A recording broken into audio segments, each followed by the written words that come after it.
విషయాన్ని మన కళ్ళ ముందు కనిపించి కాంగ్రెస్ను రాకుండా అడ్డుకోవాలని చూసిన మీరందరూ కూడా అడ్డుగోడలను తొలగించి లిక్కర్ పార్టీని మొన్నటి ఎన్నికల్లో లిక్కర్ పార్టీని ఓడించినరు.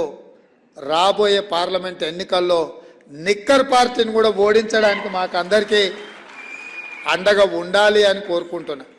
ఇంకొక మాట కూడా కీలకమైన మాట చెప్పిండు. ఇంటికి వచ్చిన నా మనవన్ని ఆశీర్వదించడానికి ఆ సందర్భంగా ఇంకొక మాట చెప్పిండు గద్దరన్న. రేవంత్ జీవితాంతం గుర్తుపెట్టుకో, పొలిటీషియన్తో కొట్లాడడం సులువు, క్రిమినల్తో కొట్లాడడం అంతకంటే సులువు. కానీ క్రిమినల్ పొలిటీషియన్తో కొట్లాడడం అంత సులువు కాదు. నీ ఎదురుగున్నోడు క్రిమినల్ పొలిటీషియన్ అనుకుంటున్నావు, కాదు క్రిమినల్ అని చెప్పి కేసీఆర్ గురించి నాకు చెప్పడం జరిగింది. అందుకే ఆ క్రిమినల్ పొలిటీషియన్తోని మేము కాదు మీరందరూ కలిసి వచ్చి తోడుగా ఉండి గద్దెని దించి ఈ ప్రభుత్వాన్ని ఏర్పాటు చేసినాం.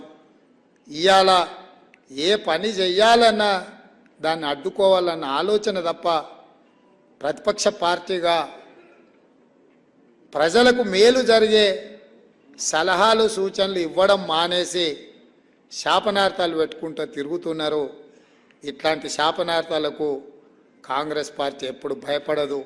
కాంగ్రెస్ పార్టీ ప్రజలకు స్వతంత్రం అవసరమైనప్పుడే ప్రజలకు స్వతంత్రం ఇవ్వాలన్న ఆలోచనతోనే ఈ దేశానికి స్వతంత్రం తీసుకొచ్చింది. ప్రజలు తెలంగాణ కోరుకుంటున్నారు అంటే అన్ని త్యాగాలకు వెరవకుండా తెలంగాణ రాష్ట్ర